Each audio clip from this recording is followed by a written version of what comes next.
Folks, welcome back to Rudy relaxing over here in his third floor basement.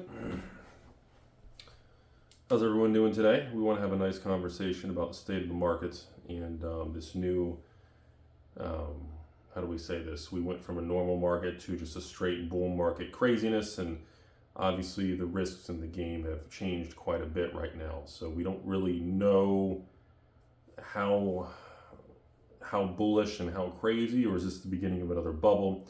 We're not really sure what's going on. It's too soon to tell. What we do know is Magic and Pokemon, we look back at everything, and we went through the crazy boom of 2020, 2021. We went through a crazy crash and bear market of 22 and 23. And we are mid-October 2024, and well, as you all know, 2024 has been an incredibly successful year for the card world across the board. Every single CCG, from the big boys of Magic to Yu-Gi-Oh! To Pokemon, to all the smaller card games, all the way down from Weiss. You got the Source Free and Flesh and Blood. You've got the Disney Lorcanas. You've got the One Piece. You've got pretty much even just Star Wars Unlimited. Everything's been doing really well. And now the question is this bull market going to turn into a 2025 leverage, speculation, and are we going to get into a situation where things get very, very risky and dangerous? I have another video if you guys haven't watched in the last few days, or if it's, I don't know what the order it'll be published, but we have a talk about the economy and the old stock market and everything going on. That'll be another video. But as far as today goes, I think it's important to discuss with you all that I think people need to keep a very level head of what's happening right now. In the world of Magic, I've told you all over and over, if you want Rudy's advice, I would be going after all the cheap things, all those draft boxes that nobody wanted for the last few years that, Rudy, sells himself for $91 to patrons as they disappear. I recommend those and things like that, even on TCG Player. Even if you got to pay $100, $110 a box, I think a lot of these draft boxes from Wilds and Ixalan and all these sets, even Infinity, and make fun of me, Streets of Barry Manilow, Crimson Vow, I think all these sets are extremely undervalued. That's my opinion, okay? I think that's where a lot of the focus and smart money is currently at, because if you look at the last 2 years, most of these draft boxes stayed pretty flat and negative, and nobody was very excited about them.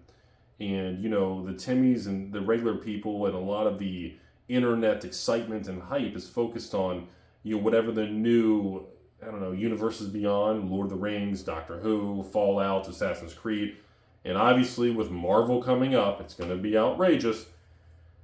It seems to be that is where all the money is chasing right now. Even though some of those sets don't even have serialized cards, they are doing really, really well. Wilds of Eldraine, they're nice little confetti cards. You've got Ixalan, the nice Jurassic Park and Ixalan, things like that. And yes, by the way, today, folks, my first reveal to you guys, this is my obviously decked out Godzilla pinball machine here. This is a premium, fully added with all the extra art features, extra shooters. We got special LEDs, flames, toppers, side art, blades. We got everything here. And this is the Jurassic Park back here with even the mosquito inside of the nice little amber there. And of course, toppers, side arts, and all the upgrades and everything like that, in addition to the play field.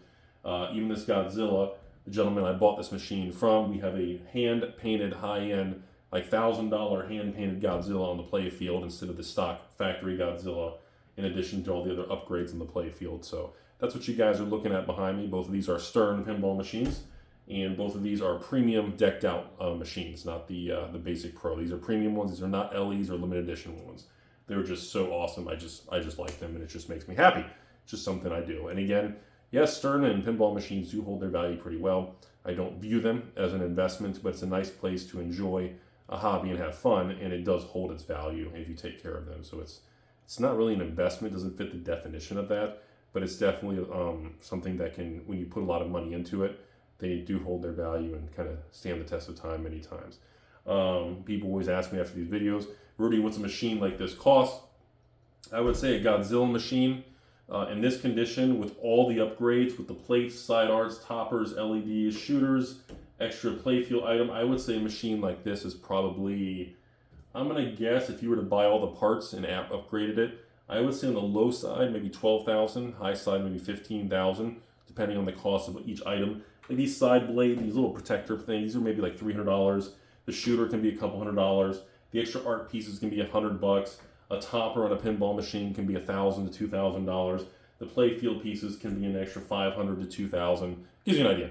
But anyways, back to the video. I think there's a big disconnect right now on what the smart money in Magic and Pokemon are doing versus what I feel the internet is excited about. So in Magic, right now, everyone's excited about Marvel coming up in Magic Foundations, which I think the Foundation is going to do better than people think. I think people are downplaying that, especially the collector boxes. But I think a lot of people out there, because a lot of my private patron messages have been kind of focused around asking about older sets. Rudy, why are these sets? So, and that's, I guess we can get into that conversation right now. So, we have kind of a couple things to discuss. First, let's stop there. So, from 1993 to 99 Magic, vintage Magic remains pretty bad on the investment appreciation schedule. 2000s to maybe about 2011, before Printed Demand, RTR, Gate Crash, Dragon's Maze hit in 2011, 2012. The 2000s block of about 11 years remains very bearish, very negative. That is the worst performing negative sector where nothing's going up. There is a lot of negativity.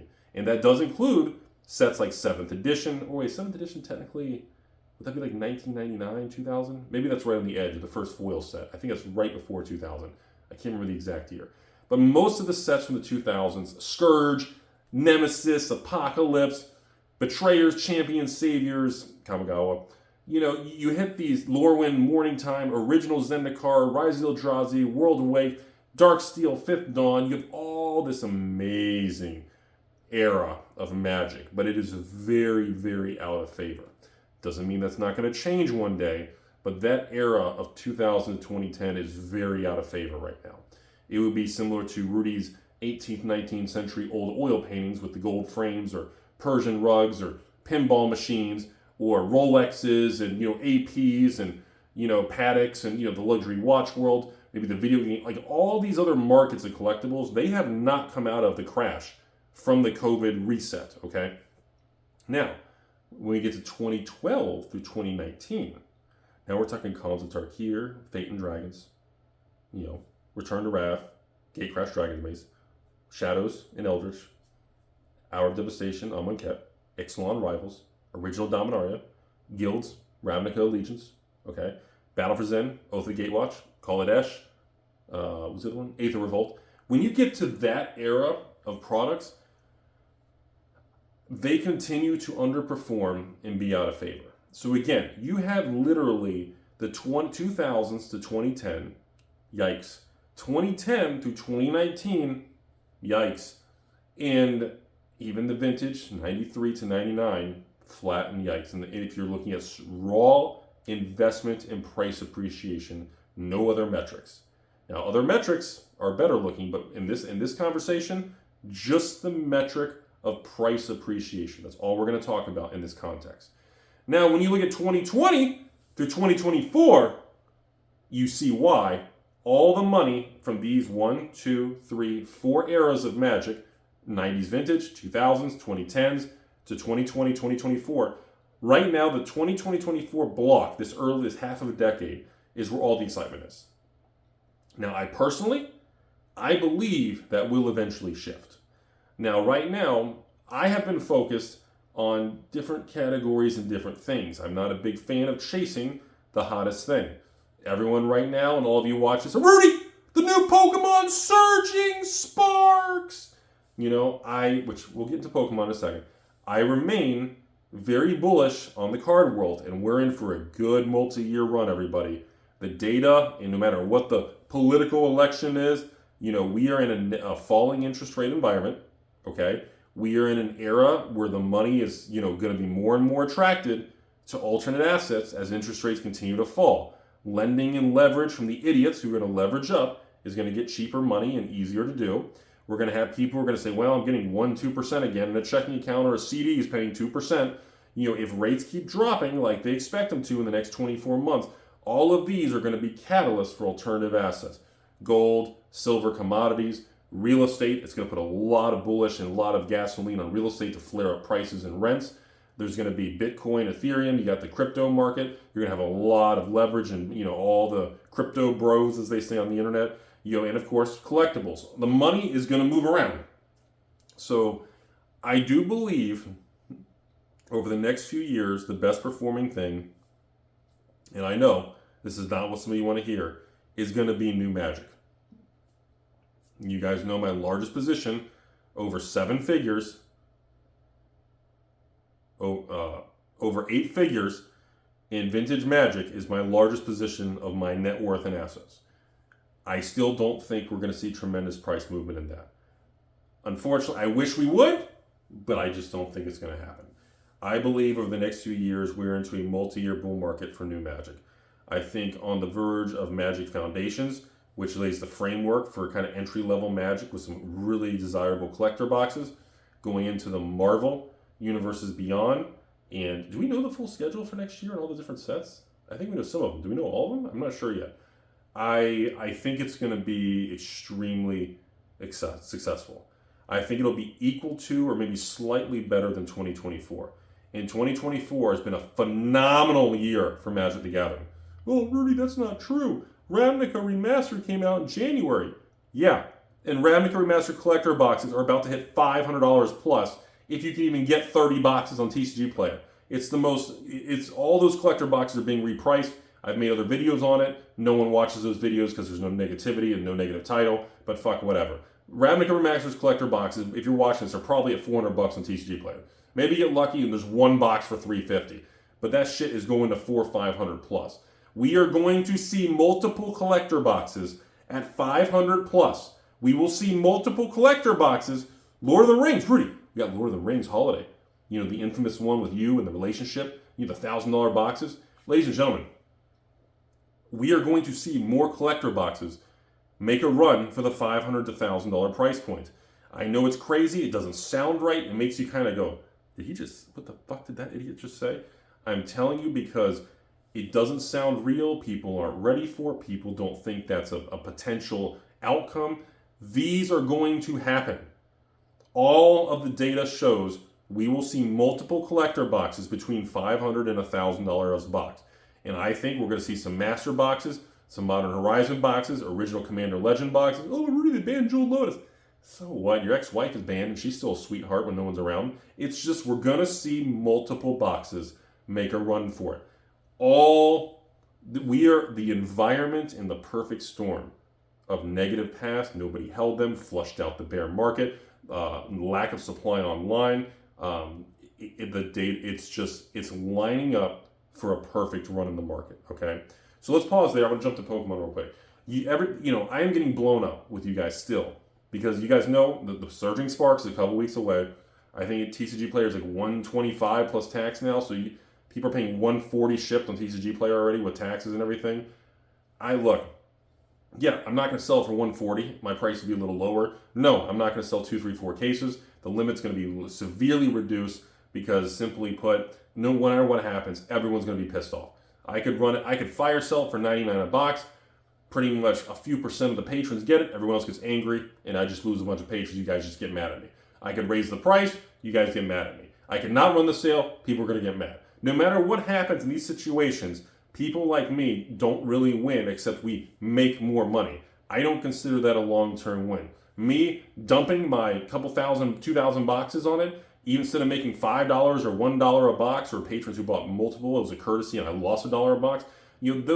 Those days are gone. We're back into euphoric Timmy mode Pokemon. And while everybody is obsessed with that, the smart money doesn't give a shit about Surging Sparks. I'm telling you all right now, the smart money in Pokemon, if you want honest advice, and I'm not even selling these, technically if patron private message me an ass, I'll give you a price quote, but I am not running any major sales on these. I have no plans to anytime soon, but just to be straightforward and give you some real advice. If you want some actual advice, financial advice from a guy who doesn't get a haircut, eats waffle fries and plays with pinball machines in a basement, well, then you're probably an idiot. You probably shouldn't take advice from something like that. But if you want real advice, Scarlet Violet base, Paradox Rift, Temporal I think is starting to move. So by the time you watch this video, Temporal may not be under 120 anymore. In the newest set, Stellar Crown. You want my advice?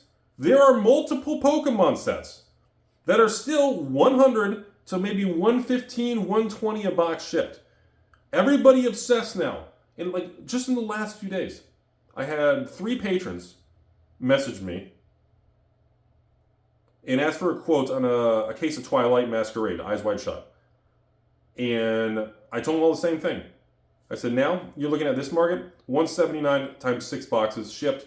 I'll double box it, signature tracking, whatever. Price quote's good for a couple days. 2 of the patrons took it, and I sold 2 cases of Twilight at 179 shipped a box, times 6, sealed case, double box, nice and pretty, so they get it to their house. It's nice and pretty in mint condition. The 3rd patron said, F off, that's too expensive, I'll pass. The funny thing about it is, all 3 of these patrons were patrons when the product came out, and I was selling it for, I don't know, 104, 99, 98, 97, whatever the price was. And all of these individuals didn't even buy it. But now, because the internet says you have to buy it, and all the art, secret rares, super Rudy rares are super expensive, and everyone's sending thousands, we are getting more new Pokemon sent for grading for PCG than I think we ever have. That reinforces the data of what I'm telling you, that the bull market and euphoric nature of Pokemon is still building upwards. It hasn't peaked. We haven't hit a tipping point, but I can tell because I can look in the system and I see how many people place orders on PCG, and I see in the order what cards they put in the order. I can see what orders are currently in the system, what orders that people have submitted and paid for, and they're mailing to us. We haven't gotten it yet. I can see the increase in Pokemon cards being submitted. And guess what? You know what most of the cards are? Take a guess. Not vintage Pokemon. There are 2 sets right now that are being submitted to PCG, Premier Card Grading, Rudy owns 69% USA ownership, blah, blah, blah. 2 sets. 151, gee, what a surprise. And, of course, Twilight Masquerade. Most of the cards being graded and submitted right now are from that. How are you even surprised? How did you not, again, it shows the uptick in grading. It shows the uptick in price in the secondary market on the singles and the sealed boxes. The sealed boxes and the sell-through rate are outrageous. Like at 106, I think right now 169 plus tax, so 185 a box shipped maybe, and it's like 10, 20, 30, 40 boxes a day are still selling. Actually, eBay and TCG Player combined are probably 50 to 60 boxes a day are still selling at even almost double the price they were at release a few months ago. Like, the massive uptick in price hasn't even stalled out the demand or pushed the demand to say, whoa, okay, that's too much, I'm going to back away. And again, I will give you honest advice. Calm down the surging sparks. Leave it alone. I don't care if you buy from Rudy at $200 a box, or you buy from your local store at $1 a box. Calm down with it, okay? The demand is just too high. It's going to outstrip supply. The boxes are going to go to 130, 140, 150, probably 200 plus. It'll get a reprint. It'll drop it back to 150. It's going to be all over the place. And the point is, anything under probably 130 or less in Surging Sparks is going to be a good entry point if that's something you want to either collect, you open, flip, enjoy with your family, throw in a closet. I don't care what you do with it, okay? But the real advice and the real money and the smart money and the quiet money right now is focused on the other items that haven't moved yet. That's what smart money does. Smart money that has $100 grand and says, okay, I need to increase exposure to sealed Pokemon booster boxes from the SV era. What do I do? Okay, well, it's probably going to look at the market and say, wow, okay, the hype is clearly, Twilight is the #1 hype. What is it? Evolving Skies 2.0? That's what people, I don't care. I'm just telling you, there is equal to and similar opportunity in the other sets, okay? For the cost of a case of Twilight Masquerade right now, literally, you can buy like a case and a half of Scarlet Violet base, or I don't know if Obsidian or Temporal, maybe not those anymore. They probably have already gone up. But again, Paradox, okay? Stellar Crown, the newest one. Stores still have these for like 110. Like, that is more attractive to me than everybody fighting over Surging Sparks. I'm not downplaying Surging. It's a good product. It looks good. People are already, the markets. See, here's the problem with this stuff. It's like magic in 2021. The issue is, once the market makes up its mind, it's very difficult to shift it. Okay? So that's the problem right now. Okay? So we have this situation where the market has already told everyone Surging Sparks is the real deal. All the money needs to go there. It's going to be it's going to be, you know, Twilight and Evolving Skies. The fact that that is already spread like wildfire on the internet and already gone up so much, it's just, once the market makes these decisions up, it's very difficult to reverse it, undo it, or collapse it. Okay? In order to collapse a product, you have to pretty much fucking overprint it to collapse the market. There has to be some market manipulation where, you know, 50,000 or 100,000 boxes are hoarded or not opened. Or Pokemon doesn't have that as much. It's just not a thing like it is with other things in the past. You know, it's just, you can't easily do that. Pokemon is so big. It's distributed to thousands of stores around the United States, tens of thousands of stores worldwide. It's just too big, and you can't have 3,000 stores work together to manipulate the market. That's not how the real world works. The real world works where everyone's chasing the hot thing. The market says that product's the big boy, and the smart money says that's interesting. Well, what's going on with these? And that's really what's going on. Okay, that's enough Pokemon talk. The Pokemon thing has just been such a thing lately. I want to go back to Magic.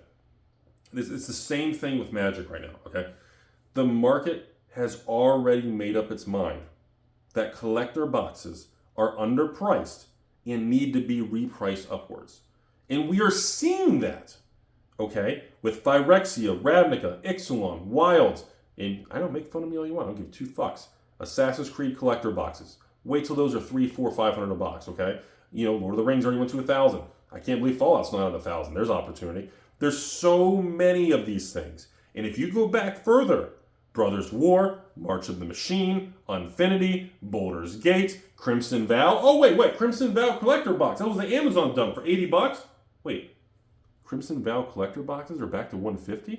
I thought they were like $80, $90. They've doubled from their low? Oh. Wait, there's only 20 boxes till it's over 200? Wait, Karlov Manor's almost 200 a box? It's almost an all-time high? The market has already made up its mind that all of these items need to be repriced. And that is a textbook definition of a bull market. That is a textbook definition of smart money moving in. And, well, store owners, basement dwellers with warehouses like Rudy, we're not dumping products. Distributors already dumped. Stores already, everybody already flushed out. The negative people that put the downward pressure on these items are gone, folks. All we have left is what's out there. The market's changed hands. It's stable. It's over. This is where big money is going to be made. And ladies and gentlemen, going into 2025, you better buckle up, hold on to your left nut, because we're going to be playing tripod, tetherball, swing around your ex, because let me tell you, you ain't seen nothing yet.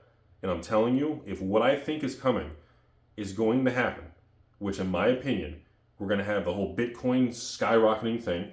The election politics are going to pass. Whoever fucking wins, ain't going to affect cards. Interest rates are going to continue to be cut. The stock market and the Dow is going to be continuing higher.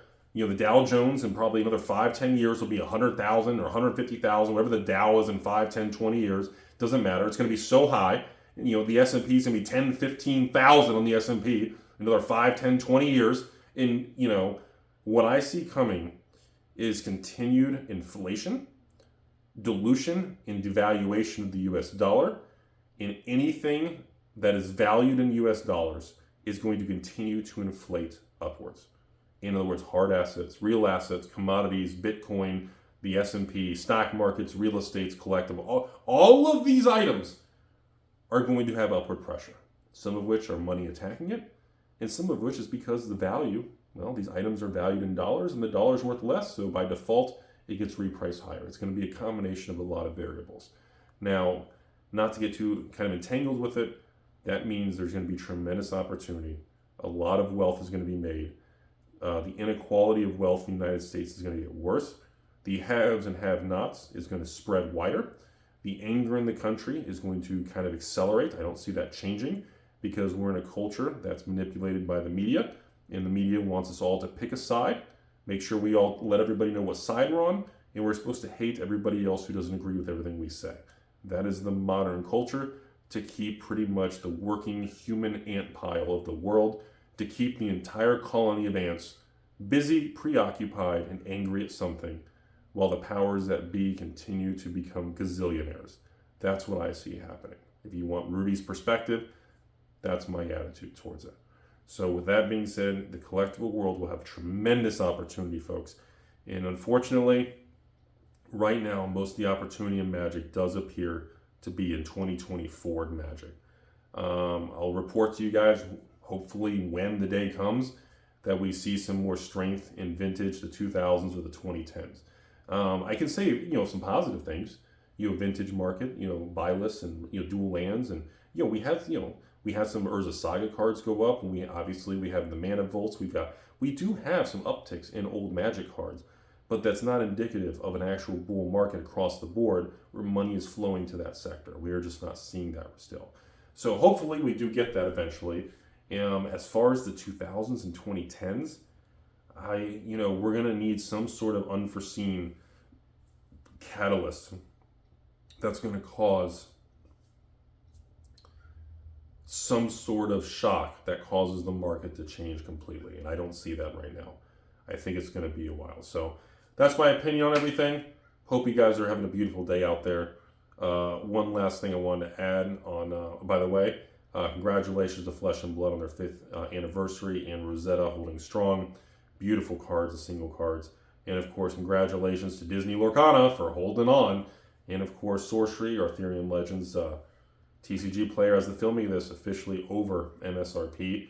We now have Arthurian Legend boxes at $135 plus tax on TCG Player, with still 10, 20, 30 boxes a day selling.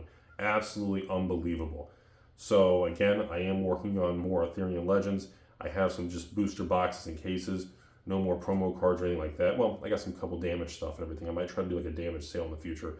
But overall, the booster boxing thing, I'm working on a sale for just some booster boxes. So hopefully around the holidays and everything for you guys. But things are doing really well.